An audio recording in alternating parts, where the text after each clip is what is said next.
Hello, നമസ്കാരം. അപ്പം രാവിലെ ഒരു മോർണിംഗ് വാക്കിനായിട്ട് ഇറങ്ങിയിരിക്കുകയാണ്.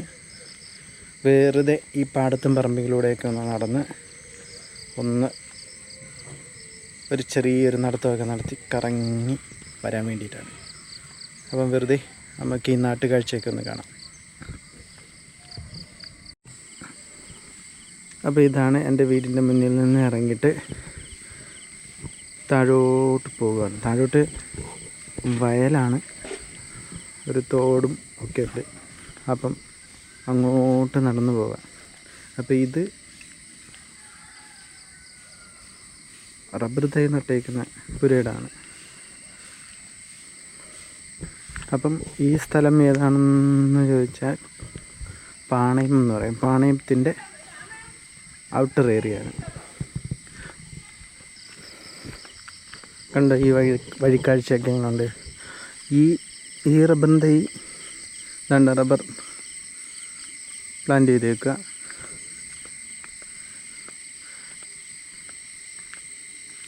ഇത് രാവിലെ നല്ലൊരു കാഴ്ചയാണ് കേട്ടോ. അതായത് ഞങ്ങളുടെ ജോണച്ചായൻ്റെ പുരയിടാണിത്. ഞങ്ങൾ ഗോവാച്ചായൻ എന്നൊക്കെ വിളിക്കും.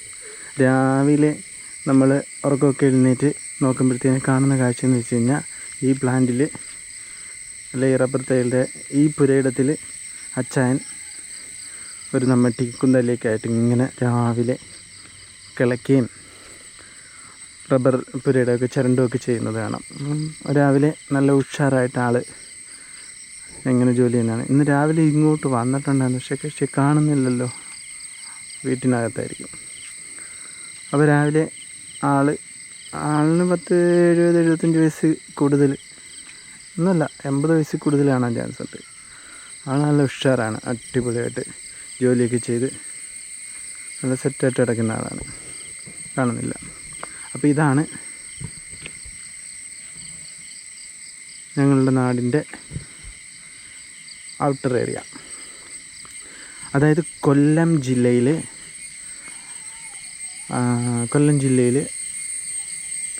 പുനലൂർ താലൂക്കിൽ ഏരൂർ പഞ്ചായത്തിൽ പാണയം എന്ന് പറയുന്ന സ്ഥലമാണ്.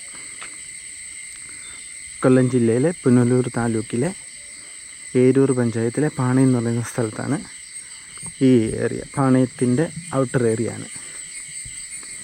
അപ്പോൾ ഇങ്ങോട്ട് വന്നപ്പം 2 പേര് ഇവിടെ കിടന്ന് ഇങ്ങനെ തന്നെ നോക്കുന്നുണ്ട്. ഇവിടെ മൊത്തം റബ്ബറാണ് കേട്ടോ. റബ്ബർ പുരയിടം ഇങ്ങനെ നീണ്ട് പരന്ന് നടക്കുക. എന്തുകൊണ്ട് വെറുതെ ഒന്ന് നടക്കാനിറങ്ങി.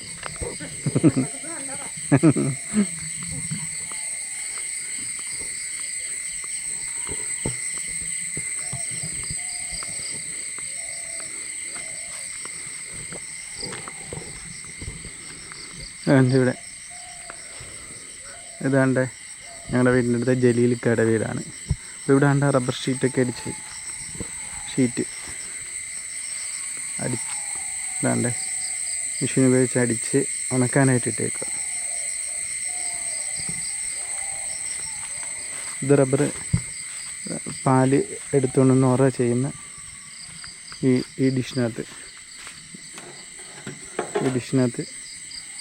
ഒഴിച്ച് ആസിഡൊക്കെ ഒഴിച്ച് മിക്സാക്കി ഇളക്കി വെച്ച് എത്രയും മണിക്കൂർ സമയം കഴിയുമ്പോഴത്തേന് അത് സെറ്റായി കഴിഞ്ഞാൽ ഈ മെഷീനകത്ത് വെച്ച് കറക്റ്റ് അടിച്ച് പരത്തി ഇതിനകത്ത് കണ്ട ഒരു അച്ച് പോലെ ഉണ്ട്. ഇതിനകത്ത് വെച്ച് സെറ്റാക്കി അടിച്ച് പരത്തി എടുത്തിട്ട് ഈ ഉണക്കാനിട്ടേക്കുന്നത് അതിലാണ്ട് ഇങ്ങനെ ഇട്ടേക്കുക.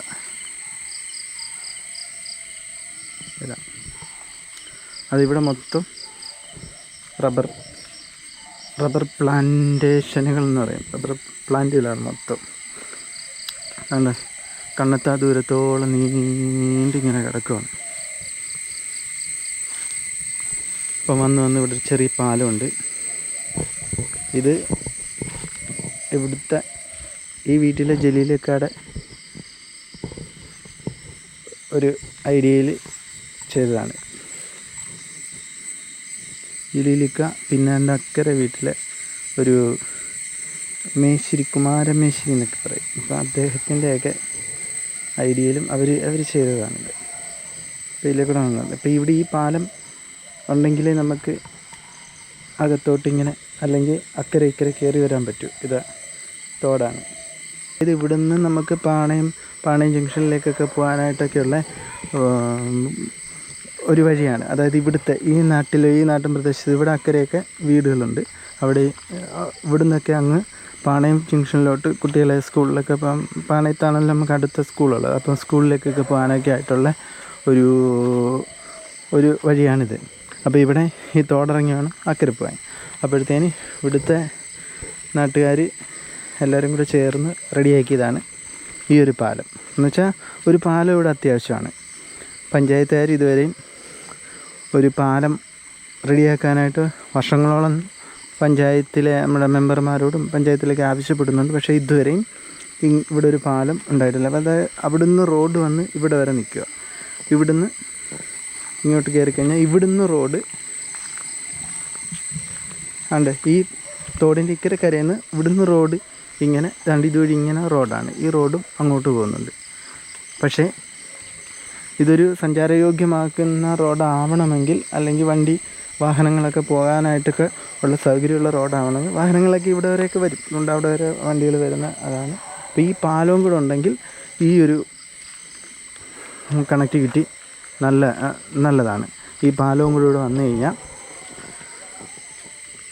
ഇവിടുത്തെ ജനങ്ങൾക്ക്, ഇവിടുത്തെ ഈ കുറേ വീടുകളുണ്ട്, ഇവിടെ ഉള്ളവർക്ക് ഏറ്റവും ഉപകാരപ്പെടുക. അതായത് ഇവിടുന്ന് പാണയം ജംഗ്ഷനിൽ നിന്ന് നമുക്ക് പുഞ്ചിരിമുക്ക് എന്ന് പറയുന്ന സ്ഥലമുണ്ട്. അപ്പോൾ അവിടേക്ക് പോകാൻ ഒരു 2 കിലോമീറ്റർ 3 കിലോമീറ്റർ വ്യത്യാസമുണ്ട്.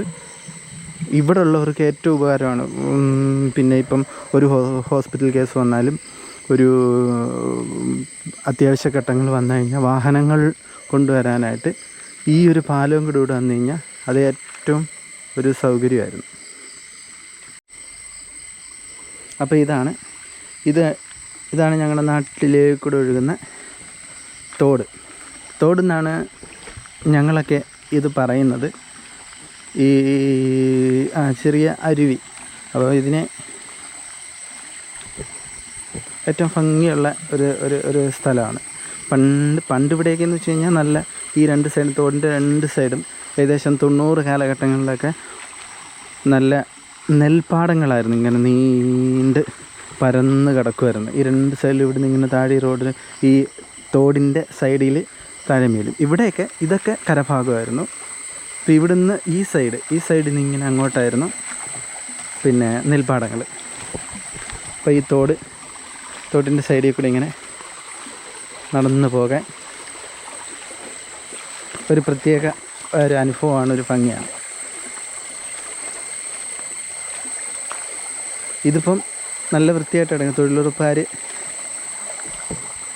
വന്ന് തോടൊക്കെ വൃത്തിയാക്കി അതിൻ്റെ കയറൊക്കെ സൈഡടിച്ച് മണ്ണൊലിപ്പിനെ തടയാനുള്ള ഒരു മാർഗമായിട്ട് ഉള്ള ഒരു രീതിയാണ്. അതിൻ്റെ കയറൊക്കെ കയറിനെറ്റടിച്ച് സെറ്റാക്കി ഇട്ടിരിക്കണം 2 സൈഡും.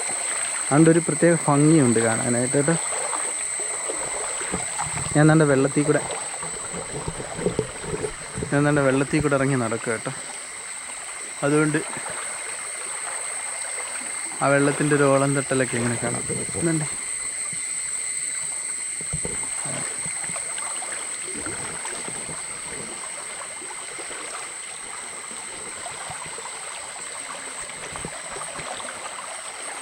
രാവിലെ ഈ ഒരു പ്രകൃതിയുടെ ഈ ഒരു മനോഹാരിതയൊക്കെ കണ്ടിങ്ങനെ നടക്കാമെന്ന് വിചാരിച്ചു.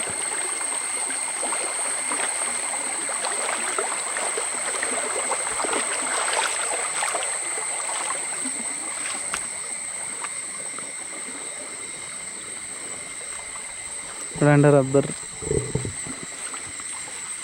മരം അതിൽ വെട്ടി പാലൊക്കെ ഇങ്ങനെ വരാനായിട്ട് വെട്ടി. ഇതിൽ നിന്ന് ഇറങ്ങുന്ന ഈ പാലാണ് എടുത്തുകൊണ്ട് നമ്മളാണ് നേരത്തെ കണ്ടില്ലായിരുന്നോ ഷീറ്റ് ചെയ്ത് ഷീറ്റ് അവിടെ അടിച്ച് ഉണക്കാനായിട്ട് ഇട്ടിരിക്കുന്ന കണ്ടില്ലായിരുന്നു. അതാണ് ഈ മരത്തിൽ നിന്നുള്ള ഈ ഒരു ഇതിൻ്റെ നീര് റബ്ബറാണ്, റബ്ബർ മരമാണ്. അതിൻ്റെ പാലാണ് എടുത്ത് കുറേ ഇത് അങ്ങനെ വയ്ക്കുന്നത്. ഇതുകൊണ്ട് അവിടെ ജലീലൊക്കെ ഒന്ന് വെട്ടുന്നുണ്ട് റബ്ബർ മരം. റബ്ബർ ടാപ്പിംഗ്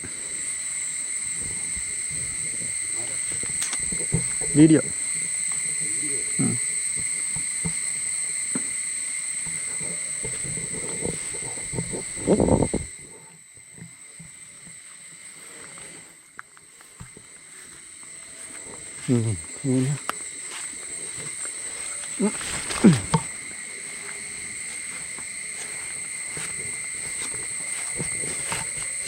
നല്ലത് പൊളിച്ച് വെച്ചേക്കും. ഇതിൽ നിന്നുള്ള ഇരുന്ന് ഉറഞ്ഞത് അത് ഇളക്കി ഈ ചിരട്ടയിൽ നിന്ന് ഇളക്കി ഇങ്ങനെ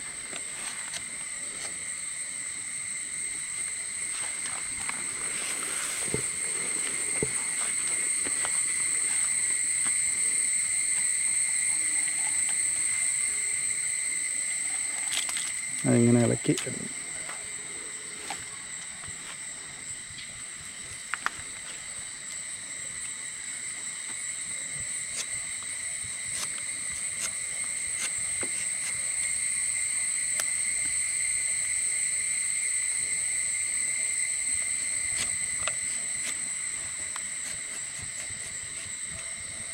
കണ്ടപ്പോഴിങ്ങനെ പാലിങ്ങനെ വന്ന് റബ്ബർ പാൽ, അതിൻ്റെ നീര് അത് ചിരട്ടയിലോട്ട് അതിങ്ങനെ വീഴ്ത്തും. ചില്ലൊക്കെ അടിച്ച് വെച്ച് വീഴ്ത്തും. കണ്ട് വീഴുന്നു. അപ്പോൾ ഇത് കുറച്ച് മണിക്കൂർ കഴിയുമ്പോഴത്തേന്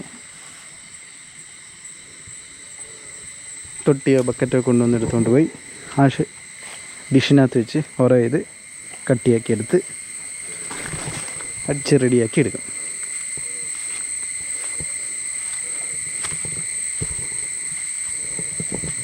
അപ്പം അത് കഴിഞ്ഞ് നമുക്കിനി തോടിൻ്റെ സൈഡിൽ കൂടി ഇങ്ങനെ പോകാം.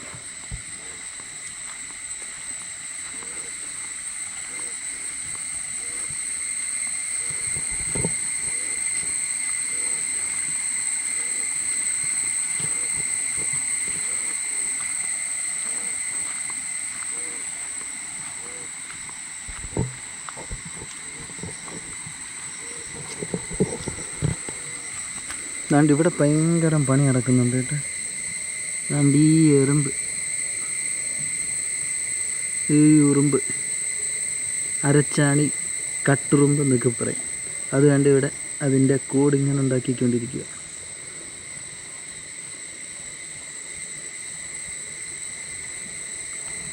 മണ്ണിനടിയിൽ നിന്ന് പോയി മണ്ണൊക്കെ എടുത്തുകൊണ്ട് വന്ന് നല്ല സെറ്റാക്കിയാണ്ട് ഇങ്ങനെ സൈഡ് റെഡിയാക്കി ഇങ്ങനെ വെച്ചേക്കുന്നു. ഇനിയിപ്പം 1-2 ദിവസം കഴിയുമ്പോൾ നോക്കി ഇവിടെ ഇതിന് നല്ല വീതിയുള്ള വലിയ കൂടായിരിക്കും ഇവിടെ. ഇതതിൻ്റെ വാസസ്ഥലമാണ്. ഇവിടെ കണ്ട കണ്ണത്താ ദൂരത്തോളം മൊത്തം റബ്ബർ മരങ്ങളാണ്. റബ്ബർ മരങ്ങളുടെ നാടാണ് ഇവിടെ ഫുള്ള്. അതുകൊണ്ട് ഇവിടെ ചുറ്റിന് എങ്ങോട്ട് നോക്കിയാലും റബ്ബർ മരങ്ങളാണ്. അതിൻ്റെ നടുക്കൂടെ ഒഴുകുന്ന ഈ തോട് അങ്ങ് വനത്തിൽ നിന്ന് വരുന്നതാണ്. പാണയം വനത്തിൽ നിന്ന് വരുന്ന ഒരു തോടാണിത്.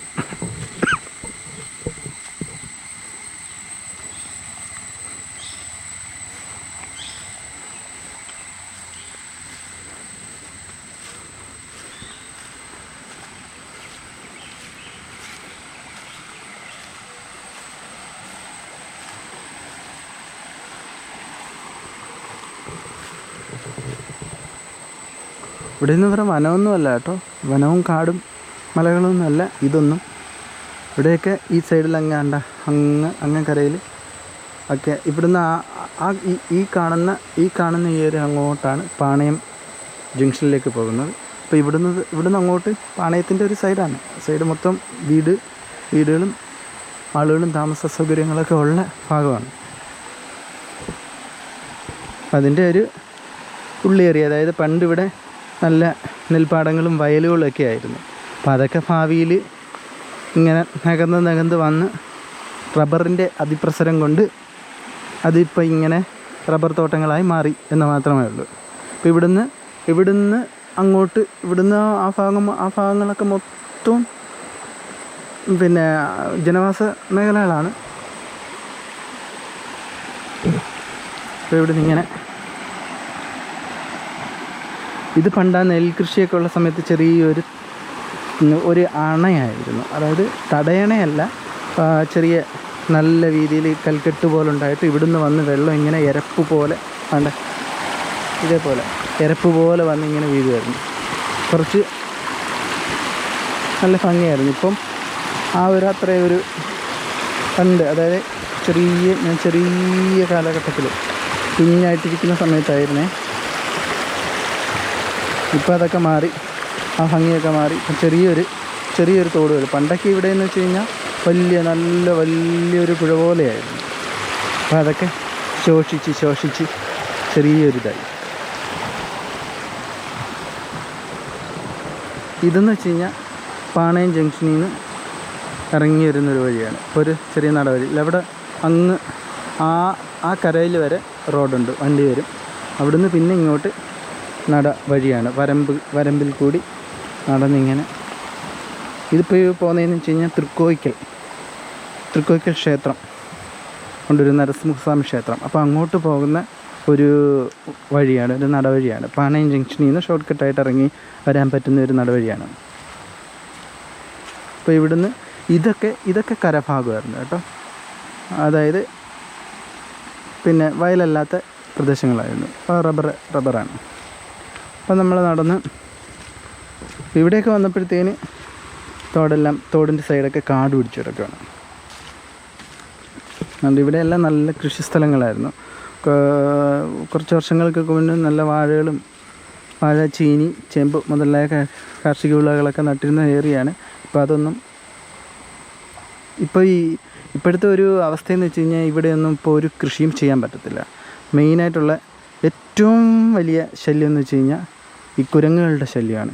ആ ഒരൊറ്റ കാരണം കൊണ്ട് തന്നെയാണ്. ഇല്ലെങ്കിൽ ഇവിടെ കഴിഞ്ഞ വർഷം വരെ, അല്ലെങ്കിൽ കഴിഞ്ഞ 2-3 വർഷങ്ങൾക്ക് മുന്നേ വരെയും ഇവിടെയൊക്കെ മൊത്തം നിറഞ്ഞ് കൃഷിയായിരുന്നു. വാഴയും ചേമ്പ്, ചേന, ചീനി എല്ലാ കാർഷിക വിളകളും ഇവിടെ ഉണ്ടാകുന്നതായിരുന്നു. പക്ഷേ എന്തുകൊണ്ടാണ് ഇപ്പോൾ ഇതൊക്കെ കാട് കയറി കിടക്കുന്നതെന്ന് വെച്ച് കഴിഞ്ഞാൽ ഈ ഒരൊറ്റ കാരണം മാത്രമേ ഉള്ളൂ. കുരങ്ങിൻ്റെ ശല്യം കൊണ്ടാണ്. അപ്പോൾ കുരങ്ങിൻ്റെ ശല്യം ഈ നാട്ടിലെ ഏറ്റവും ഭയങ്കര പാടാണെന്ന് വെച്ച് കഴിഞ്ഞാൽ നമുക്ക് ജീവിക്കാൻ നിവൃത്തിയില്ലെന്ന് തന്നെ പറയാം. അത്രയ്ക്ക് ശല്യമാണ് കുരങ്ങുകൾ. ഒരു കൃഷി എന്ന് പറയുന്ന ഒരു സാധനത്തെ പറ്റി ഇപ്പം നമുക്ക് ചിന്തിക്കാനേ പറ്റത്തില്ല.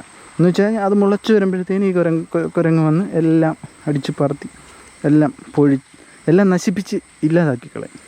അതുകൊണ്ടിപ്പോഴും ഇവിടെ നിന്നാണ്ടേ ഏകദേശമൊക്കെ ആൾക്കാർ അതിനോടുള്ള താല്പര്യം കൊണ്ട് കൃഷി ചെയ്യുന്നുണ്ടായിരുന്നു. പക്ഷേ എന്ത് ചെയ്യാനാ, പറ്റത്തില്ല. അപ്പോൾ കൃഷി ചെയ്തൊന്നും ഇവിടെ ജീവിക്കാനേ പറ്റത്തില്ല. ഇവിടെ സ്വാതന്ത്ര്യത്തോടെ ജീവിക്കാൻ പറ്റത്തില്ല. ഈ കുരങ്ങും പന്നിയും പിന്നെ മുള്ളൻ പന്നി ഒക്കെ ഭയങ്കര ശല്യമാണ്. ഏറ്റവും ശല്യവും ഏറ്റവും ഉപദ്രവവും നമുക്ക് ഒട്ടും സഹിക്കാൻ പറ്റാത്തതും ജീവിക്കാൻ പറ്റത്തില്ലെന്ന് തന്നെ പറയാം ഈ കുരങ്ങിൻ്റെ ശല്യം. അതിനെതിരെ ഒരു നടപടി, അല്ലെങ്കിൽ നമുക്ക് ജീവിക്കാനുള്ളൊരു സാഹചര്യം ഉണ്ടാക്കി തരാനോ പഞ്ചായത്ത് അധികൃതരോ ഭരണത്തിലിരിക്കുന്ന ആൾക്കാരോ ഒന്നും അതിന് വേണ്ടുന്ന ഒരു മാർഗം, അതായത് ഈ കുരങ്ങുകളെ ഈ ജനവാസ മേഖലയിൽ നിന്ന് മാറ്റിത്തരാനുള്ള ഒരു മാർഗവും. അപ്പോൾ ഇതാണ് ഇപ്പോൾ ഞങ്ങളുടെ നാട് ഏറ്റവും നേരിടുന്ന ഒരു വലിയ പ്രശ്നമാണ്. വലിയ പ്രശ്നമെന്ന് വെച്ചാൽ ഒരു വലിയ പ്രശ്നമാണ്. പക്ഷേ അത് ഈ കുരങ്ങിൻ്റെ ശല്യം. അത് ഈ നാട്ടുകാർക്ക് അതിനെ എങ്ങനെ കൈകാര്യം ചെയ്യണമെന്നോ അല്ലെങ്കിൽ ഏത് രീതിയിൽ ഇടപെടണമെന്നോ അറിയാൻ വയ്യാതെ എല്ലാവരും അങ്ങ് സഹിക്കുക. അതായത് ജീവിക്കാൻ ഒരു നല്ല ബുദ്ധിമുട്ടാണ്. ഇതൊക്കെ കൂട്ടത്തോടെ ഇങ്ങോട്ട് വന്നു കഴിഞ്ഞ് കഴിഞ്ഞാൽ നമുക്കൊന്നും ചെയ്യാൻ പറ്റത്തില്ല. കാണിക്കുന്ന ശല്യങ്ങളൊക്കെ നമുക്ക് നോക്കി നിൽക്കാനേ പറ്റില്ല. അതൊന്നും ചെയ്യാൻ പറ്റത്തില്ല. അപ്പോൾ ഇതിനെതിരെ നമുക്ക് ജീവിക്കാനുള്ള ഒരു സാഹചര്യം അല്ലെങ്കിൽ ഉണ്ടാക്കി തരേണ്ടത് പിന്നെ നമ്മളുടെ ഭരണകർത്താക്കളല്ലയോ. അപ്പോൾ അതിന് വേണ്ടുന്ന നടപടിയിലെടുക്കേണ്ടതായിട്ടുള്ളൊരു അത്യാവശ്യം ഇല്ലയോ. അപ്പം എന്താ ചെയ്യേണ്ടതെന്ന് അറിയത്തില്ല. ഈ ഇതുപോലുള്ള ജീവികൾ അതിൻ്റെയൊക്കെ ആവാസ വ്യവസ്ഥയിലേക്ക് കൊണ്ടുവിടുകയല്ലേ വേണ്ടുന്നത്. അല്ലെങ്കിൽ ഇതേ പോണക്കുള്ള ജീവികളുടെ പിന്നെ അമിതമായിട്ടുള്ള വളർച്ചയെ തടയുക, അല്ലെങ്കിൽ അതിനുള്ള സൗകര്യമൊക്കെ ചെയ്യുക, അങ്ങനെയൊക്കെയുള്ള മാർഗ്ഗങ്ങളൊക്കെ വനം വകുപ്പിലോ ഒക്കെ ഇല്ലയോ എന്ന് വെച്ച് കഴിഞ്ഞാൽ അങ്ങനത്തെയുള്ള നടപടികൾ എടുക്കേണ്ടത് അത്യാവശ്യമായിട്ടുണ്ട്. ഇല്ലെങ്കിൽ ജനങ്ങൾക്ക്, മനുഷ്യർക്ക് ജീവിക്കാൻ സ്വാതന്ത്ര്യമില്ലാത്തൊരവസ്ഥയിലേക്ക് വന്നുകൊണ്ടിരിക്കുകയാണ്.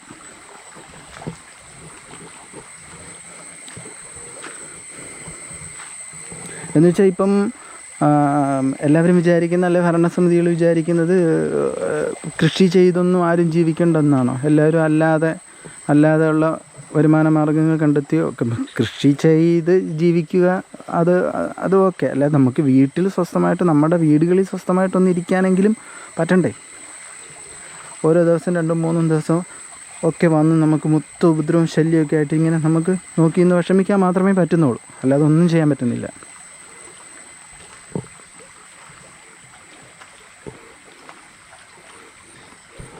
അപ്പോൾ എന്താണ്ട് ഇവിടെയും കൃഷിയുണ്ട്. ഈ സ്ഥലങ്ങളൊക്കെ നേരത്തെ എനിക്ക് ഭയങ്കര ഇഷ്ടമായിരുന്നു. അതായത് മൊത്തം ഇവിടെ വന്നു കഴിഞ്ഞാൽ മൊത്തം നല്ല വാഴ കൃഷികളും എല്ലാം കൊണ്ട് ഇങ്ങനെ നമുക്കിങ്ങനെ കാണാമായിരുന്നു. വാഴയും ചേമ്പ്, ചീനി എല്ലാം ഇങ്ങനെ നിരന്ന് നിൽക്കുന്നത് നമുക്ക് കാണാൻ പറ്റുമായിരുന്നു.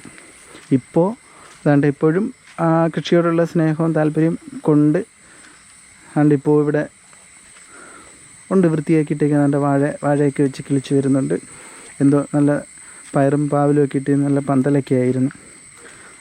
അപ്പോൾ അതിൻ്റെ വിളവെടുപ്പൊക്കെ കഴിഞ്ഞ് ഇനി അടുത്ത സെഷനായിട്ടൊക്കെയുള്ളൊരു തയ്യാറെടുപ്പ് ദാണ്ട് ഇവിടെ ഉണ്ട്. ഒരാൾ കൃഷി ചെയ്യുന്ന ആൾ ദാണ്ട് ഇവിടെ ഉണ്ട്. അതുകൊണ്ട് ഇവിടെയൊക്കെ ഇപ്പോഴും കൃഷി നടക്കുന്ന ഒരു സ്ഥലമാണ്. അതുകൊണ്ട് ഞാൻ പറഞ്ഞ ആ സാഹചര്യത്തെ കുരങ്ങിൻ്റെയും പന്നിയുടെയും മുള്ളൻപന്നിയുടെയൊക്കെ ശല്യത്തെയൊക്കെ അതിജീവിച്ച് ഇപ്പോഴും ഇവർ ഈ കൃഷിയോടുള്ള താല്പര്യം കൊണ്ട് ഇവിടെ കൃഷിയൊക്കെ ചെയ്ത് നിൽക്കുന്നത്.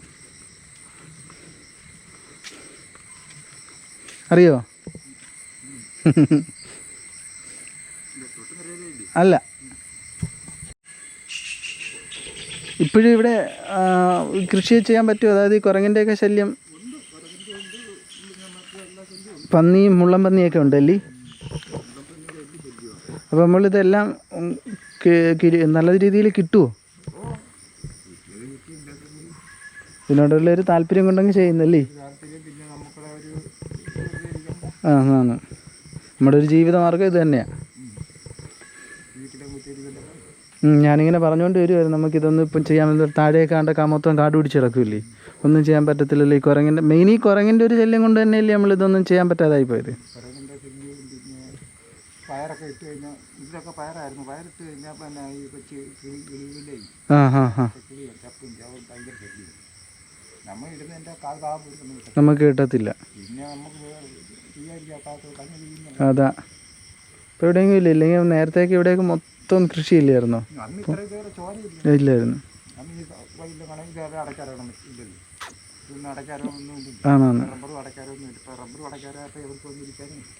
എല്ലാത്തിനും സൗകര്യമുണ്ട്.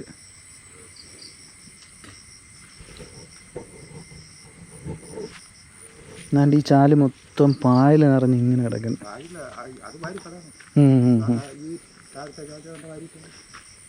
അത് ഇവിടെ വാരിയിട്ടേക്കുന്നത് അല്ലേ? ഓ, ഇത് ഇങ്ങനെ ഭയങ്കരമായിട്ട് വ്യാപിച്ചുകൊണ്ടിരിക്കത്തേ ഉള്ളൂ. ഇല്ലില്ല.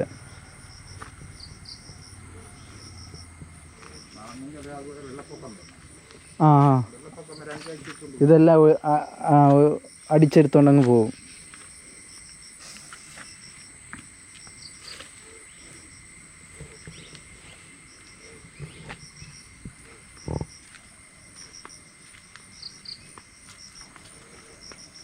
ചെറിയൊരു അരുവി വന്ന് അതിൻ്റെ സൈഡിൽ കൂടെ ഒരു കാടിൻ്റെ നടുക്കൂടെ പോകാമെന്നുള്ളൊരു ഫീലല്ലേ? കാടല്ല, നല്ല കൃഷിത്തോട്ടങ്ങളാണ്. അവിടെ ചേനയൊക്കെ, ചേന,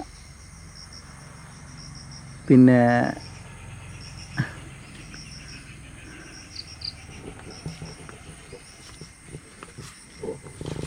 ഇവിടെയൊക്കെ മരച്ചീനി, വാഴ, തെങ്ങും ഒക്കെ കിടപ്പുണ്ട്. ഇവിടേക്കെന്ന് വെച്ച് കഴിഞ്ഞാൽ കവുങ്ങുണ്ട്, തെങ്ങുണ്ട്, ചേനയുണ്ട്, ചേമ്പുണ്ട്. മരച്ചീനി നട്ടേക്കുന്ന കപ്പ, അതും നട്ട് പുതിയ പ്ലാന്റ് ചെയ്ത് കിളിച്ച് വരുന്നതേ ഉള്ളൂ. അതുകൊണ്ട് ഇവിടെ ഈ കവുങ്ങിനെ ഞങ്ങളുടെ നാട്ടിൽ അതിൻ്റെ കായ അടയ്ക്കാന്നാണ് പറയുക. അപ്പോൾ അടയ്ക്കാൻ മരമെന്ന് ഞങ്ങൾ പറയും കേട്ടോ. അങ്ങനെ ഞങ്ങൾ ഉപയോഗിക്കുന്ന ചില പേരുകളൊക്കെ ഉണ്ട്. അപ്പോൾ ഇവിടെ വന്നപ്പോൾ പ്രതീക്ഷിക്കാത്ത ഒരു കാഴ്ച കാണാൻ പറ്റി. ഒരിക്കലും പ്രതീക്ഷിച്ചില്ല ഈ ഒരു കാഴ്ച ഇവിടെ കാണുന്നത്. അതായത് നെൽപ്പാടം. അത് കൊള്ളാം കേട്ടോ. ഇതാരായാലും ചെയ്തേക്കുന്നവരെ വലിയൊരു നന്ദി പറയുന്നു. അതായത് ഈ കാഴ്ച പണ്ട്, അതായത് ആ 90 കാലമാണ് ഞങ്ങൾ ചെറിയ ക്ലാസ്സുകളിൽ LP സ്കൂളിലൊക്കെ പഠിക്കുന്ന ആ സമയത്ത് ഇവിടുന്ന് ഇങ്ങനെ കണ്ണത്ത ദൂരത്തോളം ഇങ്ങനെ നെൽപ്പാടങ്ങൾ ഇങ്ങനെ നിരന്ന് കിടക്കുക. അപ്പം അത് ഈ നടവരമ്പുകളൊക്കെ അതിൻ്റെ ഇടയ്ക്കൂടെ ഞങ്ങളിങ്ങനെ കുഞ്ഞുനാളിങ്ങനെ നടന്ന് പോകുമ്പോൾ എന്തോ ഭംഗി, എന്തൊരു ഫീലായിരുന്നു എന്നറിയാം. അന്ന് ഞങ്ങളിതൊക്കെ നല്ല രീതിയിൽ ആസ്വദിക്കുമായിരുന്നു. നമുക്കൊക്കെ ഭയങ്കര ഇഷ്ടമായിരുന്നു ഇത്. അപ്പോൾ ഇന്നിപ്പോൾ ഇവിടെ നിന്നൊക്കെ അതൊക്കെ അങ്ങ് മാറി. ഇപ്പോൾ പക്ഷേ ആ കാഴ്ച ഇവിടെ കാണാൻ പറ്റി. കണ്ടേ, നെല്ല് അത് കൃഷി ചെയ്ത് പ്ലാന്റ് ചെയ്ത് അതുകൊണ്ട് ഇങ്ങനെ ഇട്ടേക്കുന്നു. അത് സൈസായിട്ട് വരുന്നതേ ഉള്ളൂ. ഇതിൻ്റെ കാലഘട്ടവും എത്ര നാളുകൊണ്ടാണ് ഇത് വളരുന്നതെന്നൊക്കെ ഒന്ന് അന്വേഷിച്ചറിഞ്ഞെങ്കിൽ മാത്രമേ പറ്റൂ. അല്ലാതെ ഇപ്പം ഒറ്റയടിക്ക് ഇതിൻ്റെ ആ കാലഘട്ടത്തെയും ഇതിൻ്റെ വളർച്ചയും എത്ര മാസം കൊണ്ട് റെഡിയാകുമെന്നൊന്നും എനിക്കിപ്പോൾ പറയാൻ പറ്റത്തില്ല. ഒന്ന് അന്വേഷിച്ച് കഴിഞ്ഞാൽ അറിയാൻ പറ്റും. അപ്പോൾ ഈ നെൽപ്പാടത്തിൻ്റെ നടുക്കൂടെ ഒന്ന് നടന്നിട്ട് വരാം. ഈ സൈഡിൽ നല്ല മരച്ചീനി തോട്ടങ്ങൾ, ഈ സൈഡിൽ നെൽപ്പാടം. അത് കൊള്ളാം. എന്തായാലും ഭയങ്കര സന്തോഷമായി, ഭയങ്കര ഇഷ്ടപ്പെട്ടു.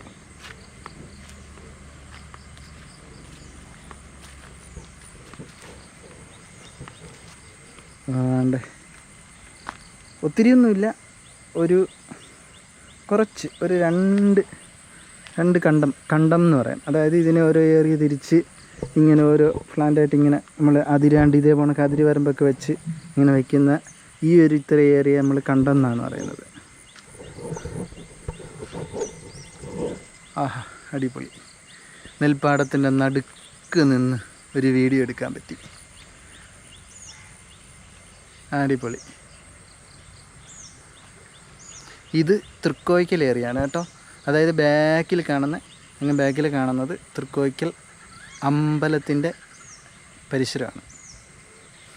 അമ്പലത്തിൻ്റെ ഫ്രണ്ട് സൈഡ് എന്ന് പറയാം. അതായത് അമ്പലത്തിൻ്റെ ഫ്രണ്ട് സൈഡാണ് ഈ കാണുന്നത്. അപ്പോൾ ഇവിടുന്ന് ഇങ്ങോട്ട് ഈ വരമ്പ് ഇങ്ങനെ പോകുന്നത് റോഡിലേക്കാണ്. അപ്പോൾ നെൽപ്പാടത്തിൻ്റെ നടുക്ക് നിന്നും ഒരു വീഡിയോ എടുക്കാൻ പറ്റി. ഇല്ലെങ്കിൽ ഇതൊക്കെ കാണണമെങ്കിൽ ആലപ്പുഴ, പാലക്കാടും ഒക്കെ പോകണം. അപ്പോൾ ഞങ്ങളുടെ നാട്ടിലും അത് കാണാൻ പറ്റി. അപ്പോൾ ഇതാണ് ഇവിടുന്ന് ദൂണ്ടേ അങ്ങ് കാണാൻ പറ്റും. വീഡിയോക്കകത്ത് കാണാൻ പറ്റത്തില്ല. പിന്നെ കിഴക്ക് ഭാഗമായതുകൊണ്ട് ഇവിടുന്ന് സൂര്യനെ നമുക്ക് ഇങ്ങനെ കാണാൻ പറ്റും. അപ്പം അവിടെ അമ്പലത്തിലെ കൊടിമരത്തെ ക്ഷേത്രത്തിലെ നരസിംഹസ്വാമി ക്ഷേത്രത്തിലെ കൊടിമരത്തെ കാണാൻ പറ്റുന്നുണ്ട്. ഫ്രണ്ട് ഭാഗം കാണാൻ പറ്റുന്നുണ്ട്. അങ്ങോട്ട് പോകുന്നില്ല. അപ്പോൾ ഇവിടുന്ന് ഇങ്ങനെ ഈ നെൽപ്പാടത്തിൻ്റെ സൈഡിൽ കൂടെ ഇങ്ങനെ നമുക്ക് റോഡ് വരെ പോയിട്ട് വരാം.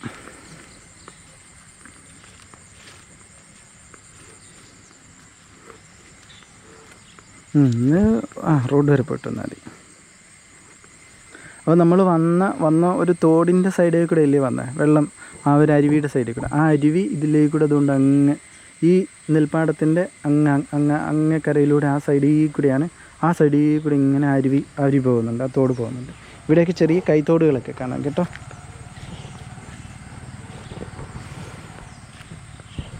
അപ്പോൾ ഇവിടെ ഈ നെൽപ്പാടമൊക്കെ ഇങ്ങനെ സെറ്റായി വരുന്നുണ്ട്. ഈ ഒരു കാഴ്ച എന്തൊരു ഒത്തിരി സന്തോഷം തന്നു. അപ്പോൾ ഇവിടുന്ന് കുറച്ചും കൂടെ മുന്നോട്ട്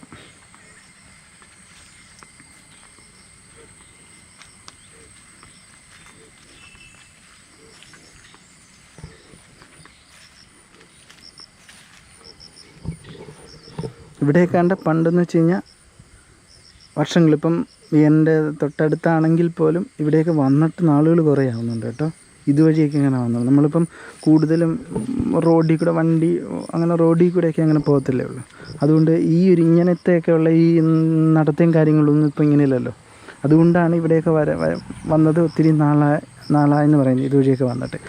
അപ്പോൾ നേരത്തെയൊക്കെ വരുമ്പോൾ ഇവിടെയൊക്കെ നല്ല കൃഷി, അതായത് വാഴയും ചേമ്പും ചേനയൊക്കെ നല്ല വളർന്ന് അടിപൊളിയായിട്ട് നിൽക്കുന്നതാണ്. ഇപ്പോൾ അതൊക്കെ ഇല്ല, എന്നാലും ഉപേക്ഷിച്ചിട്ടില്ല എന്ന് തോന്നുന്നു. അടുത്ത സെഷനൊക്കെ ചെയ്യാനുള്ള ഒരു പരിപാടിയാണ്. എന്നാലും അങ്ങേയറ്റത്തൊക്കെ അത് ഇല്ലാതായിപ്പോയതുപോലെയൊക്കെ തോന്നുന്നുണ്ട്. ഇവിടെ ആണ്ട് കുറേയൊക്കെ സ്ഥലത്ത് വാഴയൊക്കെ കൃഷി ചെയ്യുന്നുണ്ട്. അതുകൊണ്ട് ഇവിടെയൊക്കെ ഈ സ്ഥലമൊക്കെ മൊത്തം കാട് പിടിച്ചിറക്കുക. ഇതൊക്കെ ഏറ്റവും ഒത്തിരി നല്ല കൃഷി സ്ഥലങ്ങളായിരുന്നു, എല്ലാം പോയി. ഉണ്ട് തൃക്കോയിക്ക ക്ഷേത്രത്തിൻ്റെ കൊടിമരത്തെ അവിടെ ഇങ്ങനെ കാണാൻ പറ്റും.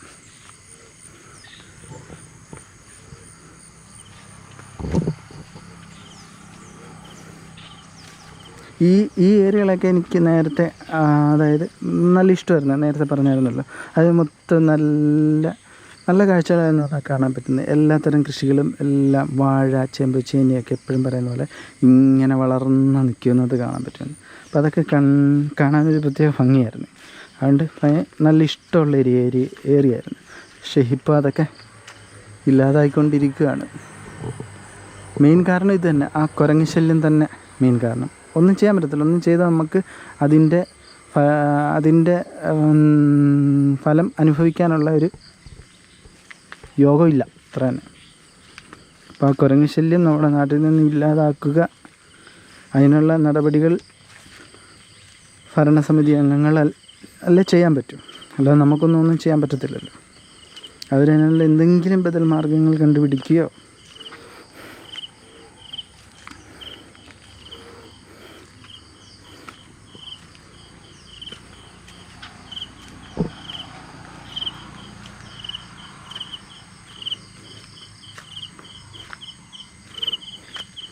ഇപ്പോൾ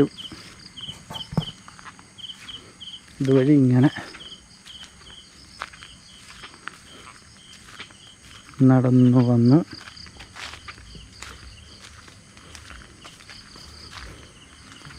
ഇപ്പോൾ ഇവിടെ വരെ നമ്മൾ വരുന്നുള്ളൂ. അപ്പോൾ ഇവിടെ വന്ന് ഇപ്പം എന്താണ്ടേ നമ്മൾ ഇതുവഴി നടന്ന് ഇവിടെ റോഡിലെത്തി. റോഡെന്ന് വെച്ച് കഴിഞ്ഞാൽ ഏരൂർ പാണയം റോഡാണ്. ആ റോഡിൻ്റെ അതായത് പാണയത്ത് ഇപ്പോൾ ഇതുവഴി നമ്മൾ നടന്ന് പാണയത്തു നിന്ന് ഷോർട്ട് കട്ടായിട്ട് നടന്ന് നമ്മളിവിടെ വന്ന് തൃക്കോയിക്കൽ റോഡിൽ കയറാൻ പറ്റും. ഇതാണ് തൃക്കോയിക്കൽ റോഡ്. ഇവിടുന്ന് അങ്ങോട്ട് പോകുന്നത് ഏരൂരേക്ക് പോകുന്നത്.